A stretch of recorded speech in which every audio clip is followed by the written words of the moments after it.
আদিম ভূমিপুত্ৰ মৰাণ জনগোষ্ঠীৰ লোকসকলে প্ৰতি বছৰে গৰু বিহুৰ দিনা হাতীক গা ধুৱাই আহিছে। আজি 12টা হাতী গা ধুৱাইছে ডুমডুমা ফিলবাৰী কাকজান গাঁৱত। আৰু এই পৰিৱেশ সঁচাকৈ ভাল লাগিব। ভাল লাগিলে এটা কমেণ্ট কৰিব, উৎসাহ দিব। আপোনালোকে সকলোৱে শ্বেয়াৰ কৰি দিয়ক। অসমবাসী ৰাইজে গম পায় যে হাতী আৰু মৰাণ জনগোষ্ঠীৰ এটা নিবিড় সম্পৰ্ক।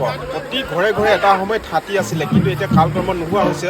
হ'লেও এখন গাঁৱত প্ৰায় 12টা হাতী একেলগে একগোট কৰি আজি গৰু বিহুৰ দিনা হাতীক গা ধুৱাইছে। আৰু মৰাণ জনগোষ্ঠীৰ একদম অতীজৰে পৰা এই কৰ্মভাগী পালন কৰি আহিছে।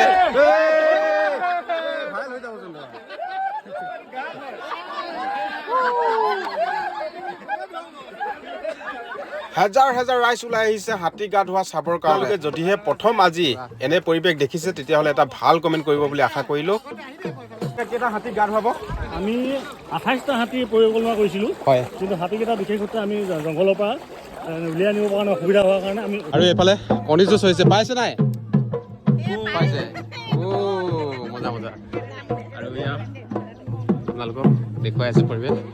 দেখিছে নাই আগতে এনেকুৱা হাতী গা ধোৱা? নাই দেখা? অঁ,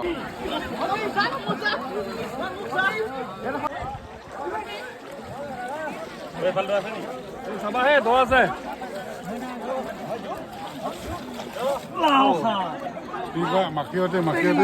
মাছতি হৈ চত, বিছতি হৈ চত, মঙলে উৰুকা, বুধে বৃহস্পতি।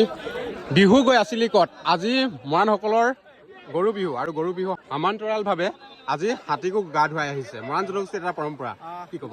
নিশ্চিতভাৱে মৰাণসকলে ঐতিহাসিকভাৱে পূৰ্বপুৰুষৰ পৰাই বহাগৰ প্ৰথম মঙলবাৰ দিনটোৰ পৰা মৰাণসকলে উৰুকা হিচাপে লৈ আজি বুধবাৰে গৰু বিহু পালন কৰাইছে। আৰু সমান্তৰালভাৱে আমি এইবাৰ আনুষ্ঠানিকভাৱে কাকজান গাঁৱত আমি এই বিহু পালন কৰিব লৈছোঁ। আৰু এই বিহুৰ জৰিয়তে আমি মৰাণসকলৰ যি ঐতিহাসিকভাৱে গৰু গা ধোৱা আৰু হাতী গা ধোৱাৰ পৰম্পৰাগত আমি আপোনালোকৰ আগত দেখাব বিচাৰিছোঁ। আৰু অসমৰ ৰাইজক আচলতে অসমৰ এটা ভূমিপুত্ৰ জনগোষ্ঠী মৰাণ জনগোষ্ঠীয়ে কেনেকৈ আচলতে গৰু গা ধুৱায়, কেনেকৈ হাতী গা ধুৱায়, কেনেকৈ আমাৰ আচলতে ঐতিহাসিক নিয়ম নীতিসমূহ আমি পালন কৰিও এইসমূহ দেখাবৰ কাৰণে আমি সদৌ মৰাণ ছাত্ৰসন্থাই চেষ্টা অব্যাহত ৰাখিছোঁ।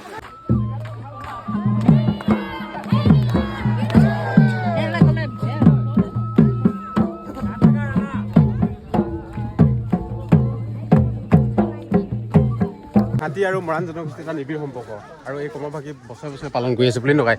হয়, অসমৰ আদিম জনজাতি মৰাণসকলৰ জন্তু হাতী আমি মৰাণসকলে বিশেষ জন্তু হিচাপে আমি ব্যৱহাৰ কৰি আহিছোঁ।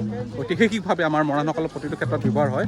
আৰু মৰাণসকলে জন্তু আমাৰ আগতে এটা সময়ত প্ৰতিটো ঘৰে ঘৰে আছিলে। গতিকে এই বিহুৰ বতৰত আমি মৰাণসকলে গৰুৰ লগতে হাতীও গৰু গা ধোৱা এটা পৰ্ব আছে। গতিকে এই পৰ্বত আমি ইয়াৰ যোগেদিয়ে আমি ক'ব বিচাৰিছোঁ আচলতে মৰাণসকলৰ।